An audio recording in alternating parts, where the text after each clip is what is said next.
dapat. Kami boleh bangun, menikmati kembali hari yang baru. Masuk dalam rahmat yang baru setiap pagi yang Kau janjikan. Hari ini Tuhan, kami terus membutuhkan tuntunan, nasihat-Mu, perkataan-Mu. Berbicara bagi kami. Aku percaya firman-Mu berkuasa. Aku percaya firman-Mu dapat mengubah seluruh hidup kami. Aku percaya firman ini adalah Engkau sendiri. Berikan kepada kami apa yang dunia tidak bisa berikan. Kami mau dan siap menerimanya. Dalam nama Yesus. Amin. Amin. Kembali bertemu saudara, selamat pagi. Hari ini saya mau saudara ingat satu hal ini. Hari-hari, minggu, bulan, bahkan tahun berganti, saudara terus dapat pengajaran firman Tuhan. Tujuan semua pengajaran itu adalah supaya sebagai orang percaya, kalau kita mengaku kita percaya, harusnya kita menjadi orang yang berfungsi. Kita menjadi rekan sekerja Allah, rekan sekerja Yesus untuk misinya di dunia ini. Nah, tergantung pengajaran apa yang saudara dapat. Tapi firman Allah sedang membukakan bukan hanya Tuhan membuat sesuatu buat kita. Firman Allah bukan hanya membukakan apa yang Tuhan akan buat gitu. Tapi firman Allah mau mengajak saudara untuk berfungsi, menjadi rekan sekerjanya. Dia selalu buat sesuatu. Dan dia sudah buat semuanya. Dia sudah tebus saudara. Nah, hasilnya dari semua misi dia waktu datang yang pertama kali di dunia ini, supaya dia menemukan rekan sekerja, yaitu saudara yang sekarang mengatakan kita percaya, untuk dibawa menggenapi semua rencananya di bumi ini. Hari ini saya mengambil judul yang sudah dicanangkan oleh pemerintah, tapi kata itu atau statement itu new normal, saya coba melihat dari sudut pandang profetik, dari kacamata spiritual. Apa sih new normal itu? Satu tataran normal baru. Kata new artinya belum pernah ada. Itu baru datang. Jadi normal yang belum ada sebelumnya. Nah, mari orang percaya tangkap pesan ini yang dinyatakan oleh pemerintah, lalu saudara bisa lihat bukan hanya sebatas kalimat, tapi di balik itu ada pesan tersembunyi buat kita. Saya teringat firman Tuhan waktu saya mengikuti berita di TV, tentu bagaimana arahan pemerintah buat kita. Lalu waktu dikatakan kita akan hidup dengan satu tatanan yang baru. Nah, jangan sampai kita ada dalam hitungan orang yang seperti ingin kembali ke tatanan yang lama. Hanya ada mungkin sebagian kecil dalam persentase yang sadar, tahu bahwa ini kita mesti masuk dalam semua tatanan yang baru. Lalu firman Tuhan muncul buat saya dalam 2 Korintus 5:17, di mana Paulus katakan yang lama sudah berlalu. Siapa yang ada dalam Kristus, ia adalah ciptaan baru. Yang lama sudah berlalu, sesungguhnya yang baru sudah datang. Lihat, bukankah ini connect dengan apa yang dinasihati atau diarahkan oleh pemerintah? New normal. Nah, lalu apa yang mesti kita buat? Bagaimana kita mempersiapkan diri kita hidup dalam tatanan baru ini? Saya pilih satu kata namanya pembenihan. Pembenihan bisa diterjemahkan adalah firman Tuhan, itu benih. Nah, sebelum kita ibadah di rumah, kita ibadah bersama, kumpul tiap minggu, saudara diajari, saudara ditaburi firman. Itu pembenihan. Tahu prinsip benih? Satu benih jagung bisa menghasilkan hutan jagung. Lihat, itu benih. Nah, apakah pengajaran yang saudara sudah dapat bertahun-tahun, sudahkah dia jadi benih dan membuahkan banyak hal di dalam kita? Ini. Karena tujuannya seperti yang saya katakan di awal, supaya kita bukan hanya orang percaya, tapi orang percaya yang berfungsi. Bayangkan, benih artinya Tuhan masuk dalam perspektif manusia. Segala sudut pandang kita oke, tapi Tuhan masuk di sana, lalu dia memberikan kita iman, satu iman yang didesain untuk mengalahkan dunia. Lihat itu benih yang di dalam kamu. Nah, masuk dalam tatanan baru, di sini saya perlu saudara menyadari, kita tidak bisa merubah musim. Gak bisa.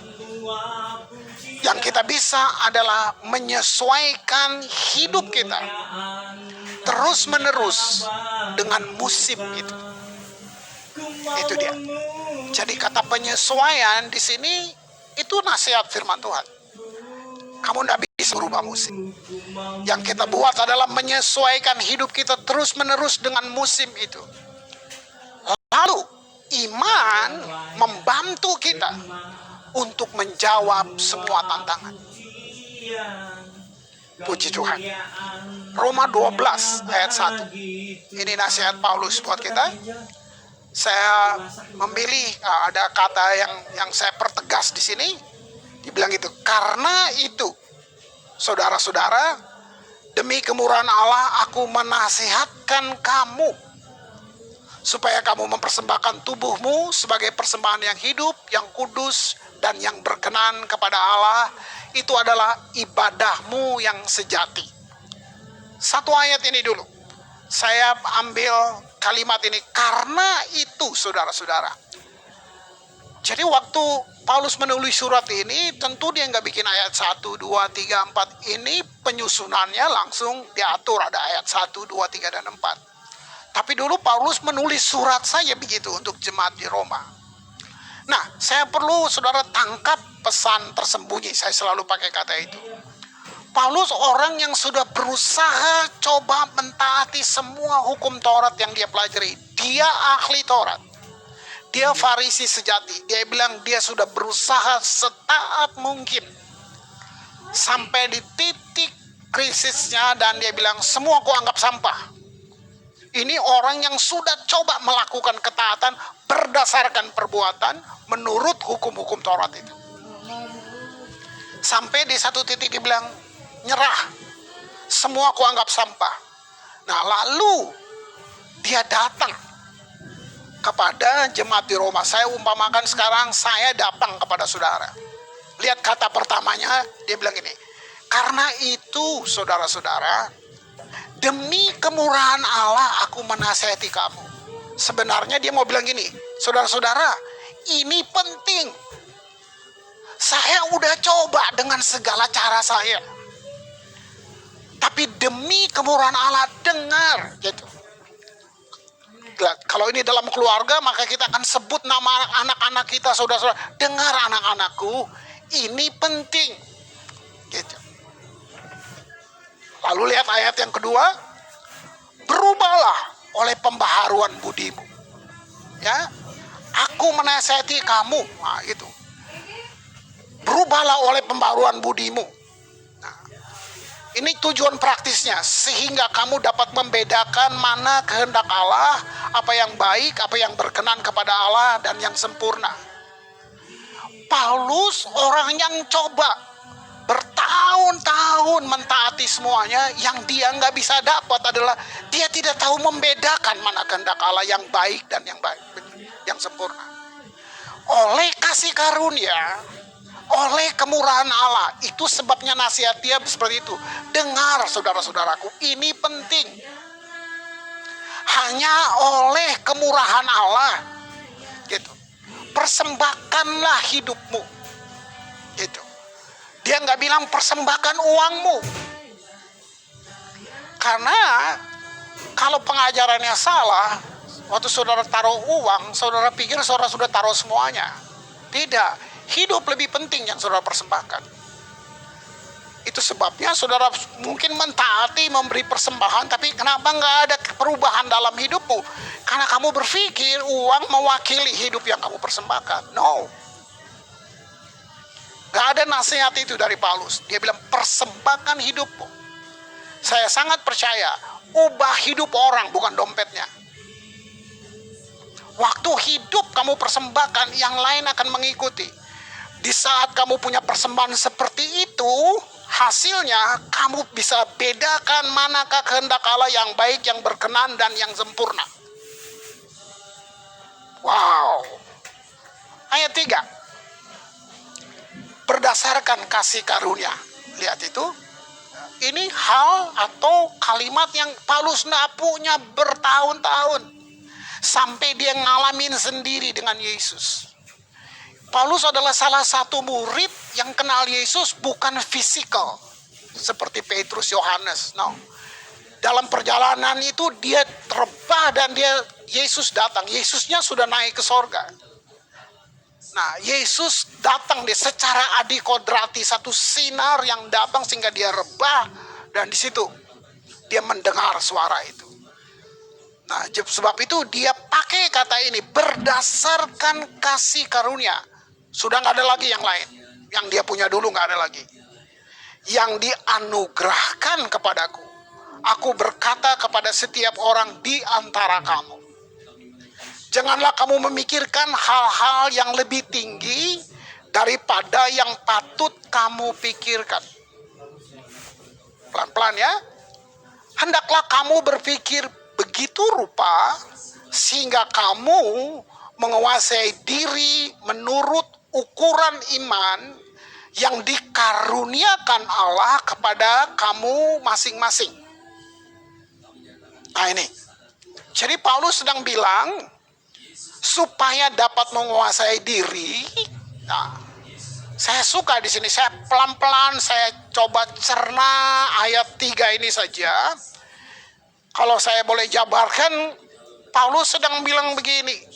Jangan mikir ketinggian. Jangan berteori, berteologi yang jauh sementara imanmu nggak jauh juga.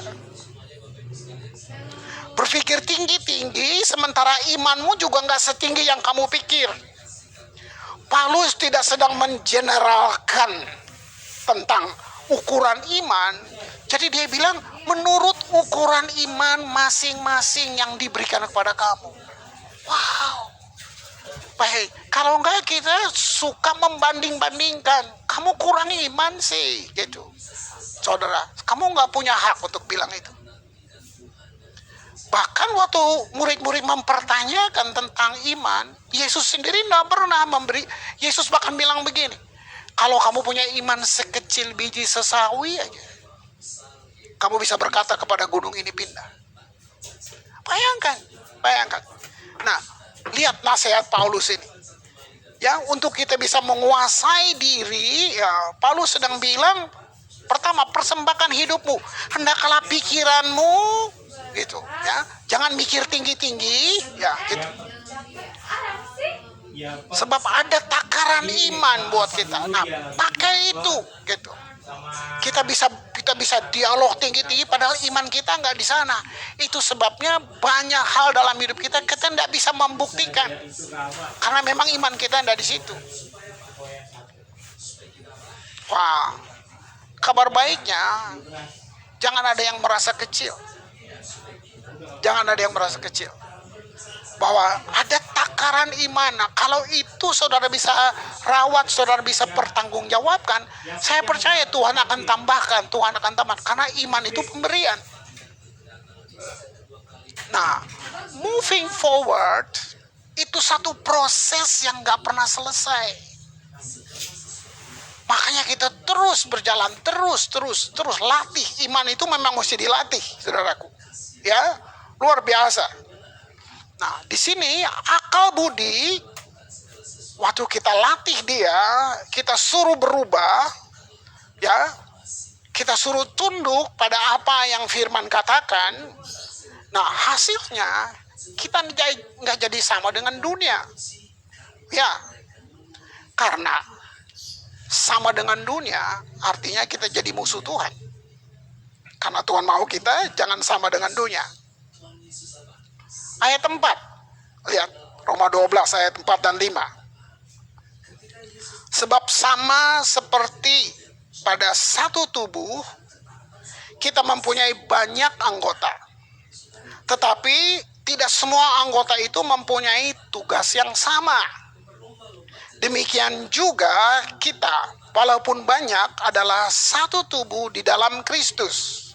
Tetapi kita masing-masing adalah anggota-anggota yang seorang terhadap yang lain. Di sini Paulus sedang berbicara tentang komunitas, tentang gereja. Nah, kalau bicara gereja, dalam konteks firman ini, saya dan saudara sama. Namanya anggota. Saya anggota bagi saudara, saudara anggota bagi saya. Itu ayat 4 tadi. Tapi kalau makanya dibilang tugas kita beda-beda. Secara fungsi, saya gembala. Itu fungsi. Tapi secara tubuh, kita anggota. Tujuannya ini supaya nggak ada yang menepuk dada, merasa lebih penting. Kita semua sama di mata Tuhan. Nggak ada kesempatan untuk memegahkan diri. Nggak ada. Jadi secara fungsi saya gembala. Gitu. Lihat, dari nasihat dia, kita temukan 3 hal. Berpikir, penguasaan diri, dan iman. Wow, lihat. Nah, di dalam ketiga ini dibungkus dengan satu bungkusan yang dia sebut dari ayat 1. Kemurahan Allah. Wow. Nah,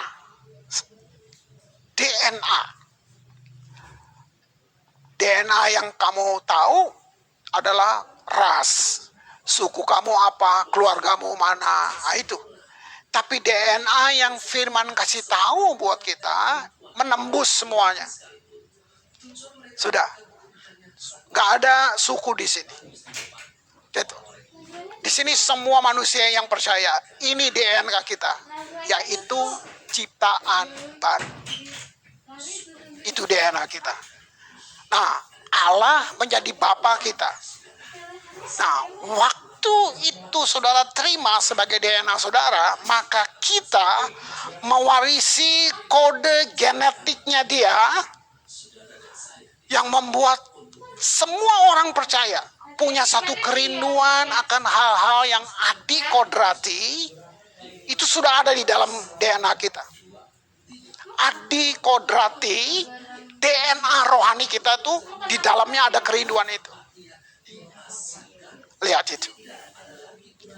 Nah, lalu oleh firman iman, wah, pelan-pelan saya tegaskan dia, oleh firman iman kita masuk dalam satu gaya hidup yang diperintah oleh Allah dalam atmosfer kasih. Sebab tanpa itu seperti Tuhan itu kejam perintah-perintah kita. Nah, waktu kita masuk dalam DNA yang baru, kita sudah bukan milik kita. Kita sudah milik Allah. Nah, sebab itu kita hidup di bawah perintahnya, ya, di bawah dalam, lihat, atmosfer kasih. Sebab itu kalau kita doa bukan karena perintah. Kita menyembah semua karena I will. Kamu harus ya berdoa. Nah, itu. Tapi dengan adanya spirit kasih, saya mau berdoa. Saya mau menyembah dia. Nah, semua keluar dari free will, dari keputusan kita, kehendak bebas kita. Alasannya kasih itu tadi. Wow. Ya. Apa yang bikin sulit di sini? Poinnya di sini. Karena kita belum lahir baru, kita akan sulit. Sebab waktu kita dilahirkan kembali, titik kritisnya pindah ke jiwa. Makanya jiwa digoyang terus. Di jiwa itu ada emosi, akal budi, semua indera kita ada di dalam jiwa. Gitu. Itu titik kritisnya pindah ke situ. Itu yang digoyang. Kenapa Tuhan bilang rahmatku selalu baru setiap pagi? Karena iblis juga selalu punya hal yang baru untuk datang kepada saudara, menggoda saudara, mencobai saudara. Itu dia.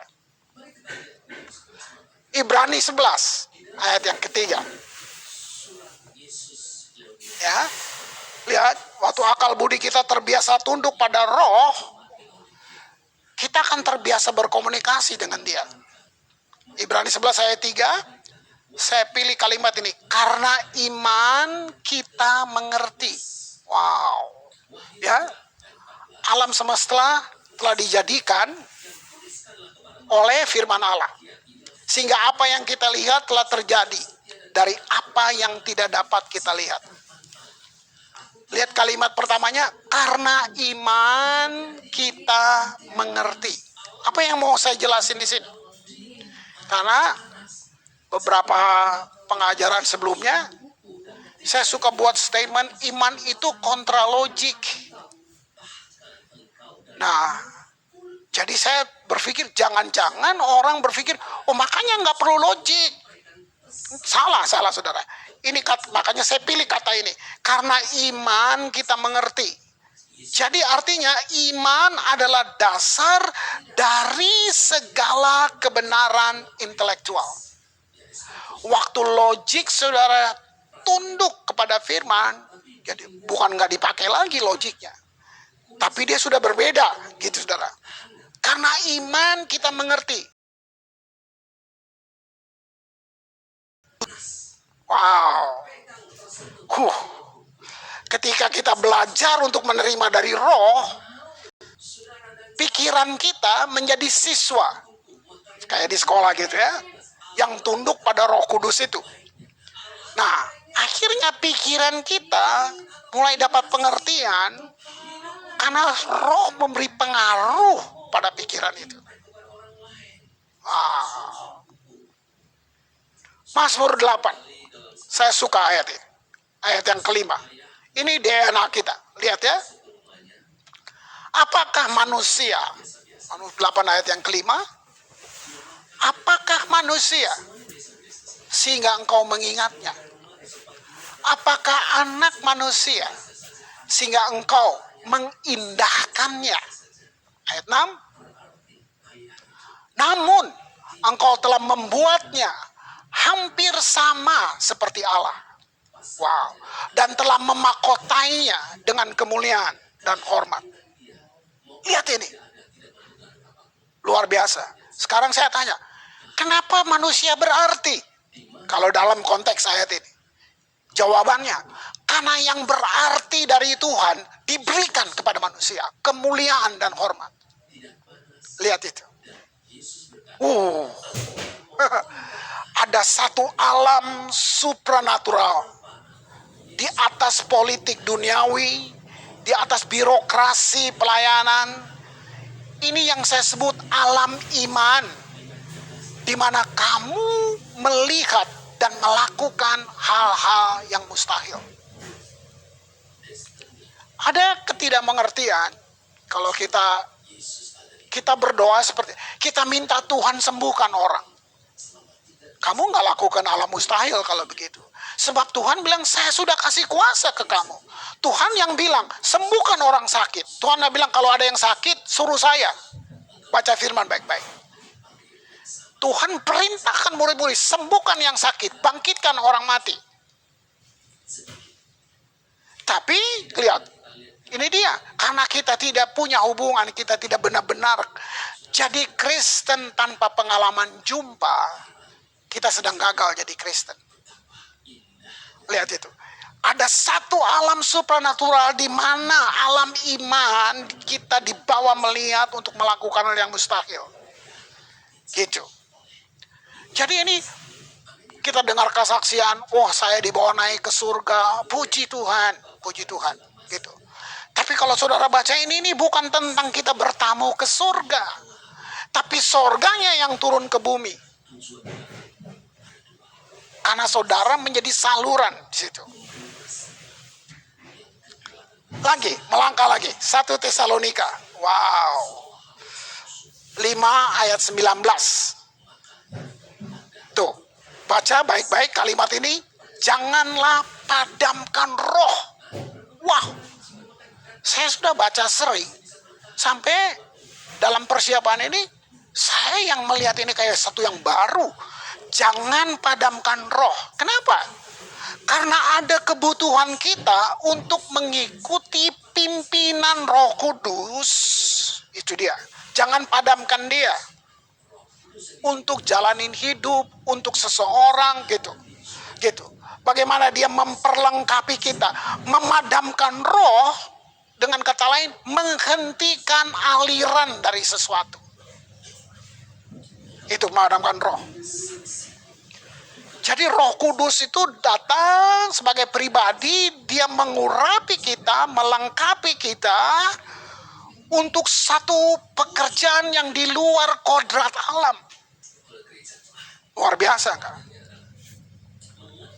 Nah, semua ini yang Tuhan berikan buat saudara, dia buat di dalam satu kemasan ini yang saya sebut perjanjian. Ya, lihat. Love under covenant.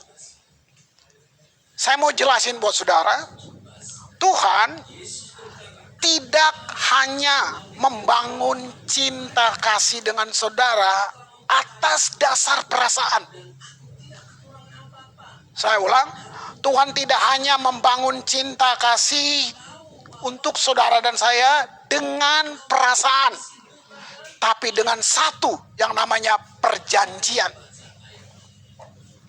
Dalam kata perjanjian atau covenant itu kata yang dipakai berit. Nah, kata berit itu artinya bukan cuman ngomong. Kata berit itu artinya gitu. Tuhan, itu berit diterjemahkan daging yang terpotong. Itulah karya Tuhan. Dia kasih tubuhnya, ya, Tuhan mengikat dirinya dengan ada daging yang terpotong. Dia kasih hidupnya, dia mati buat saudara. Itu perjanjian. Jadi dengan kata lain, waktu Tuhan buat perjanjian, dia mengikatkan dirinya dengan kita dan menjadi tidak bebas. Kenapa? Karena dia sudah ikat dirinya dengan kita. Lihat kekuatan dari perjanjian. Sayang kalau kita orang percaya, kita tidak bisa lihat kekayaan yang begini dalam. Sehingga kita hidup, kita pakai akal logika kita yang jadi remote control, mengendalikan perjalanan hidup kita tiap hari. Wow. Itu sebabnya dalam ibadah, perayaan tidak ada yang salah. Tapi perayaan bukan fondasi dari ibadah. Fondasi dari ibadah itu yang namanya perjanjian.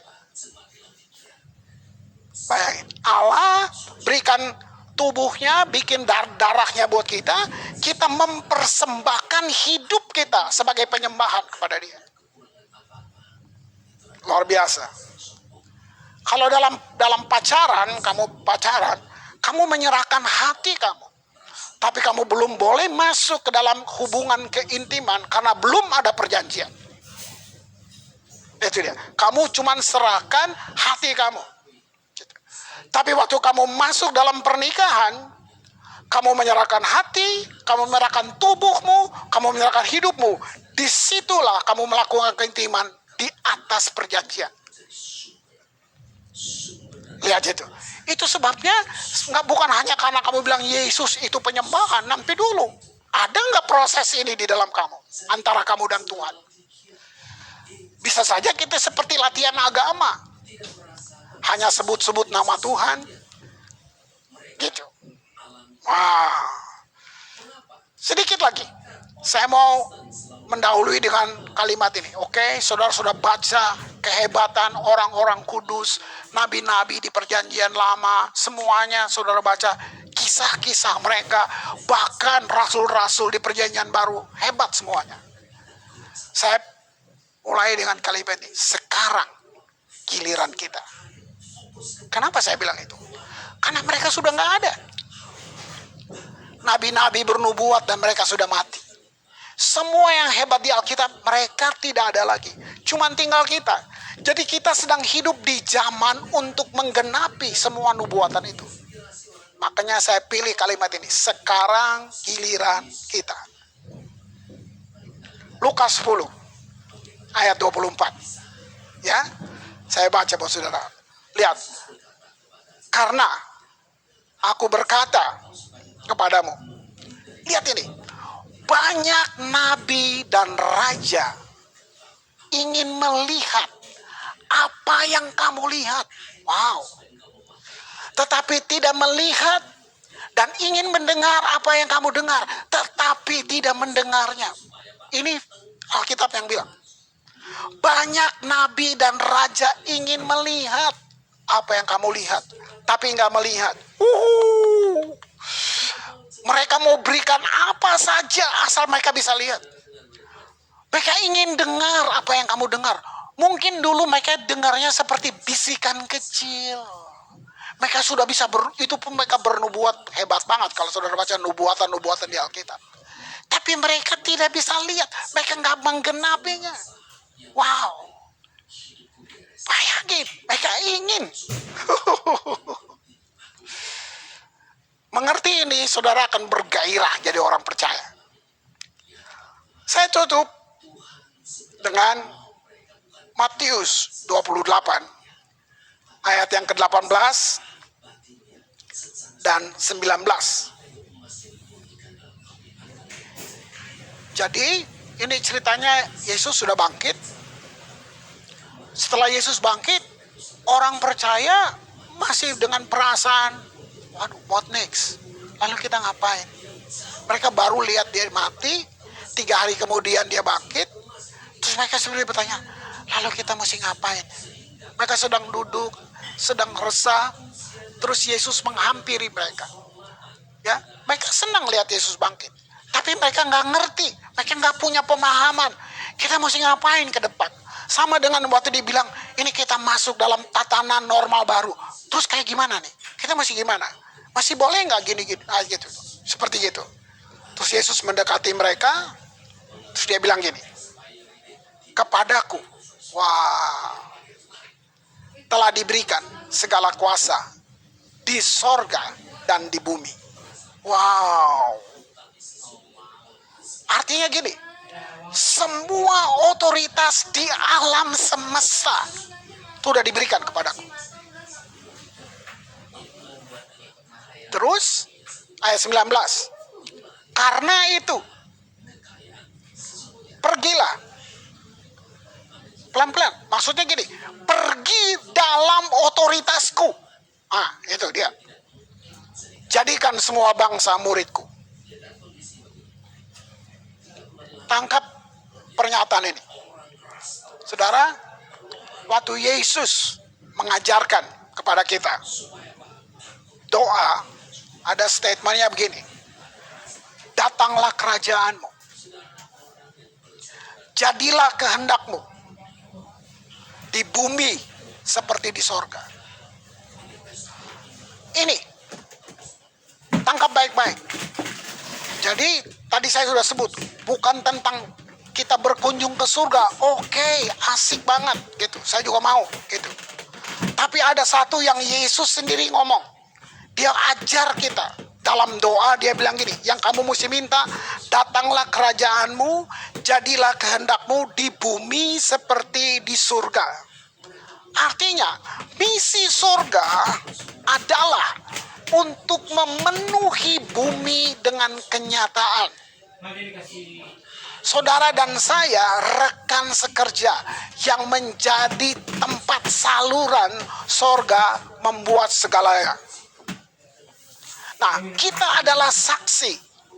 Ya, artinya kita menghadirkan dia kembali. Allah itu maha kuasa, ya. Kuasa itu sifatnya. Nah, waktu kita menunjukkan kuasanya, ya, kita sedang menyelamatkan sifatnya. Sebelum saya berdoa, mari saudara, dengarkan nyanyian ini. Renungkan baik-baik. Tangkap bahwa new normal artinya kita sedang masuk dalam tatanan yang baru. Pertapatan yang baru isinya tadi, itu janji-janji yang saya ajar dari tadi. Itu ada di dalam saudara.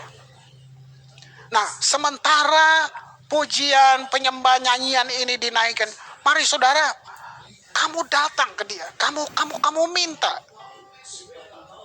Kamu datang bilang, saya mau ada di situ. Perhitungkan saya Tuhan. Minta itu. Bapa, bawa saya menjadi orang yang menggenapi semua rencana. Saya mau kenyataan itu, bahwa di bumi seperti di sorga. Silakan. You are here, move